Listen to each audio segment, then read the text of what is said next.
Ndabaramukije amahoro y'Imana, ndamukije abantu bose bari kumviriza canke bariko bararaba iyi video kuri Jane Hatunga Shima official. Namavuga nti twame dushima, muribuka ko turi mu muryango w'abashima, twame dushima uko bukeye kandi dushima nuko bwije. No munsi rero nkabanje kubaganiriza ku rugendo rw'imyaka 30 yo mu rugo, kubera ko uno munsi ari wo munsi twizihiza imyaka 30 tumaze tubanye dushinze urugo, Imana idushingiye urugo. Ndashima cyane kuko habayemo byinshi, bimwe ntibyagenze neza nkuko muri isi bimeze, habamwe ibibabaje, haba haduga imisozi ukongera ukamanuka ibiyaya, ariko kandi hakabaho n'ibyiza. Kandi mu myaka 30 ibyiza nibyo byabaye byinshi, ni nayo mpamvu n'uyu munsi ndiko ndashima. Hama rero nkavuga nti kuri uyu munsi ni umunsi w'umunezero, ariko singugira umunezero wiwanje, ndawugira umunezero w'umuryango wose w'abashima, kuko umuntu wese ashima Imana uyo kabisa tuba turi kumwe. Umuntu wese ashima ko Imana yamwubakiye, ashima Imana kuko hariho abandi hirya no hino bifuje kubaka bikanka. Rero wewe wubatse naho utobimaze imyaka 30 nk'iyo maze, ariko ushime n'umwaka umwe waba umaze n'amezi waba umaze, shima Imana ko yaguhaye umwubakana. Ndahamagarira umuntu wese yubatse amfashe dushime. Hama kandi nkongera ntihanganisha uwo bitagenze neza, kuko ntabwo noja ngo mvuge ngo ndi gushima ko nubatse hama ngo nce niyengagiza ko hari habo bitakundiye kubw'impamvu zitandukanye. Nabo nyene ndabihanganisha kandi dusabira ku Mana, kuko imigambi y'Imana ni myiza kuri twe. Ndazi neza ko hari abakobwa bifuje kuba nabo boba bari mu rugo nk'uku, ariko bitakunze kubera impamvu zitandukanye. Ubwo rero nabo tubasabira kugira Imana nabo ibagirire neza.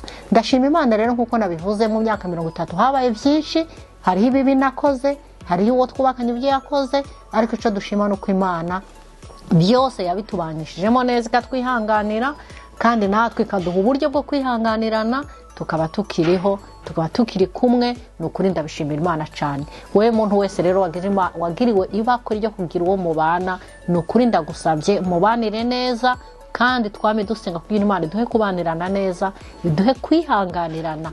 Kwihangana niryo banga ry'urugo. Nsabira umuryango wose, imiryango yacu yose y'abashima, twige kwihangana kandi twige gushima ku gato no ku kanini, kuko iyo umuntu agukoreye ikintu muri kumwe, nukuri mushimire, shima Imana ku bwico.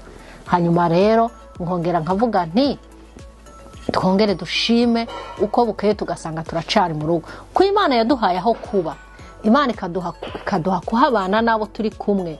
Ego ndazi ingorane zizobaho, hazoza hazamwe ibigoye, akugikorera ibikubabaza, ariko niyo mpamvu navuze ko kwihanganirana kandi tukicara hamwe tukabwirana, twabwizanya ukuri, tugasabana imbabazi, tukabana neza, tubabariranye, kugira ngo tube muri harmony, tubane mu mahoro, twumvikana, tubana, kuko ibitsitaza byo ntibizobura ngo ntazibana zidakomanya amahembe.